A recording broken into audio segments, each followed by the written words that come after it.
राहुल गांधी को सूरत की एक अदालत ने 2 साल की सजा सुनाई।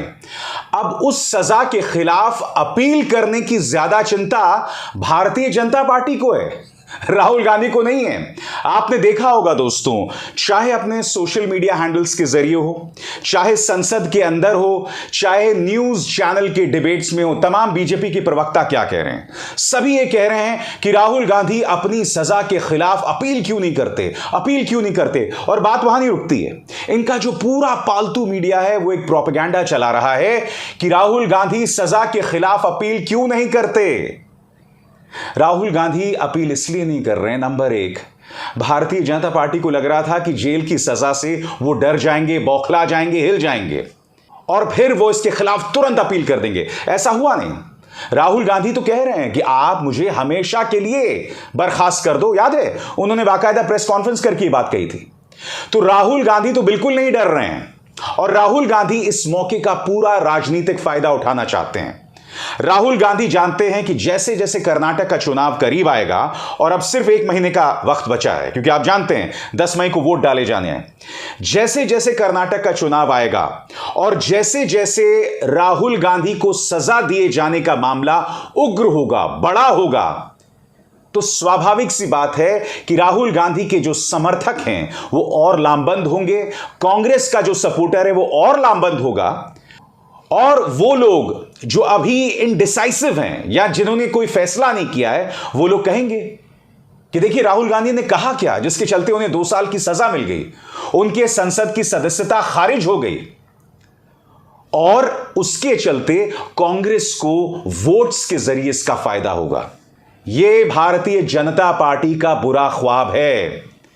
दरअसल बीजेपी का प्लान क्या था मैं आपको बताता हूं। बीजेपी का प्लान यह था कि न सिर्फ राहुल गांधी बल्कि विपक्ष के तमाम नेताओं के खिलाफ अनर्गल केस किए जाएं, एजेंसीज के जरिए दबाव डाला जाए। मसलन राहुल गांधी को 2 साल की सजा मिल गई है, अरविंद केजरीवाल पर दबाव डाला जा रहा है मनीष सिसोदिया और सत्येंद्र जैन की गिरफ्तारी के जरिए। तेजस्वी यादव पर रेड मारी जा रही है, उनकी पत्नी गर्भवती थी, तब सीबीआई उनके घर पहुंच गए। ईडी उनके पिता को परेशान कर रही है, सीबीआई उनके पिता को परेशान कर रही है जब वो बीमार हैं। यानी कि तमाम लक्ष्मण रेखाओं को पार करके विपक्ष पर दबिश डाली जा रही है और उसी तरह से राहुल गांधी पर भी निशाना।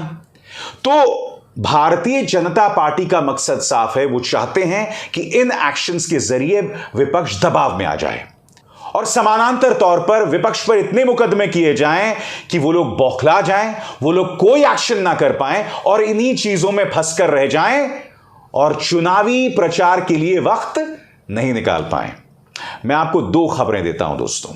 सबसे पहले आपके स्क्रीन पर यह खबर, राहुल गांधी की भारत जोड़ो यात्रा चल रही होती है और राहुल गांधी ने अपनी भारत जोड़ो यात्रा के दौरान आरएसएस को कौरव बता दिया था।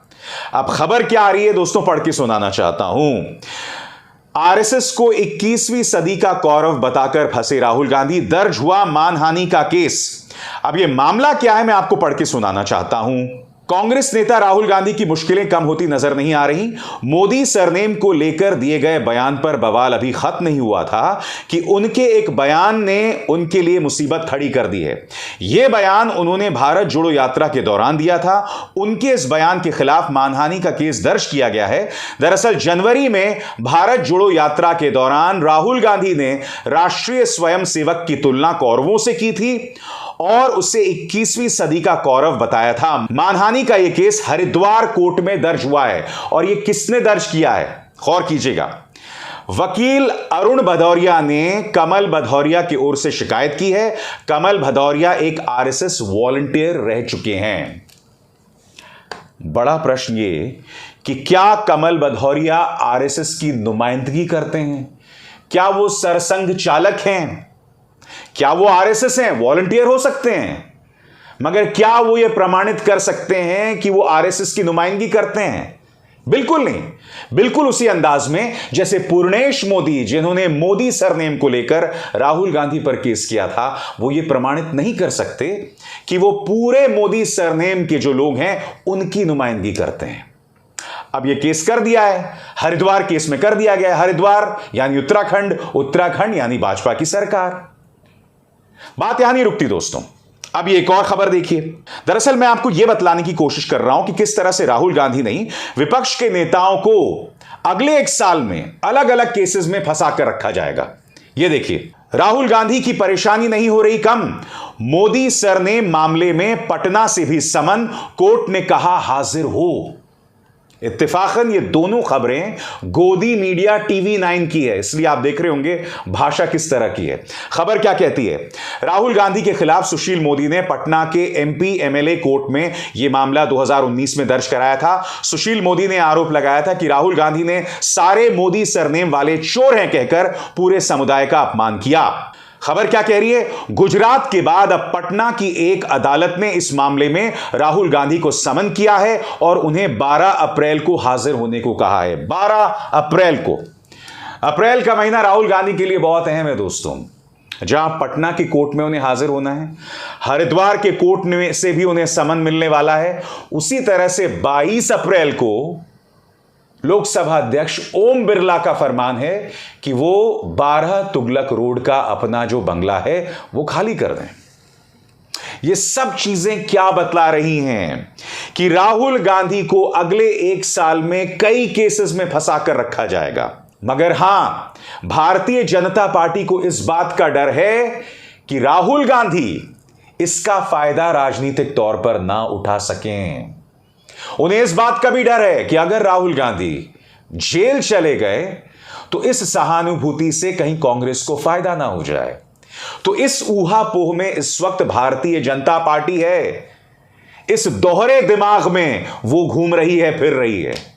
एक तरफ वो राहुल गांधी को तमाम केसेस में फंसा कर रखना चाहती है, उन पर दबाव डालना चाहती है, मगर दूसरी तरफ उनमें से एक सोच यह भी है कि उन्हें जेल भेजा जाए और उन्हें सजा दी जाए। मगर हकीकत यह है दोस्तों कि अगर राहुल गांधी जेल जाना तो बहुत दूर की बात है, अगर उसके आसपास भी पहुंच गए तो यह बात भारतीय जनता पार्टी के लिए किसी बुरे ख्वाब से कम नहीं होगी। खेला सब यही है कि विपक्ष के हर नेता को अगले एक साल में मुद्दों में फंसा कर रखा जाए, केसेस में फंसा कर रखा जाए। और आपको याद होगा संसद के अंदर प्रधानमंत्री ने क्या कहा था? एक अकेला सब पर भारी। आने वाले एक साल में भारतीय जनता पार्टी क्या करना चाहती है मैं आपको बताता हूं। कई चीजें होने वाली हैं। हाल ही में रामनवमी के दौरान आपने देखा किस तरह का टकराव हुआ, व्यापक पैमाने पर हुआ। मीडिया ने उस टकराव को जनता तक पहुंचाया। ठीक है, एक जमाना होता था जब मीडिया जो है किसी का पक्ष नहीं लेता था और इस तरह की टकराव की खबरों पर भी पर्दा डालता था, क्योंकि वो नहीं चाहते थे इससे समाज के अंदर और दंगा भड़के। मगर अब मीडिया इन खबरों को लगातार इसका प्रचार प्रसार कर रहा है। बात यहां नहीं रुकती।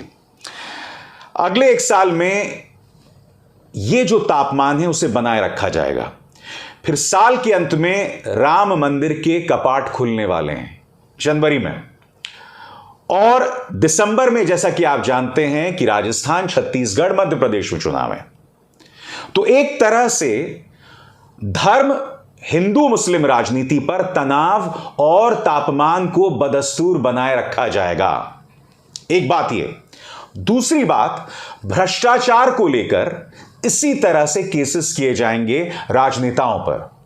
राहुल गांधी पर दबाव डाला जाएगा, तेजस्वी पर दबाव डाला जाएगा, अखिलेश पर दबाव डाला जाएगा, ममता बनर्जी, अरविंद केजरीवाल, सब पर। और इसके जरिए वो अपने प्रचार तंत्र को यह संदेश देंगे कि देखिए मोदी जी तो भ्रष्टाचार के खिलाफ लड़ाई लड़ रहे हैं, उन्हें कितना परेशान किया जा रहा है, और मोदी जी इन भ्रष्टाचारियों को जेल भेजकर ही दम लेंगे।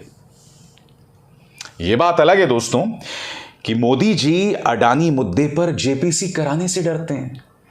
मोदी जी कुछ बुनियादी सवालों का जवाब नहीं देते हैं।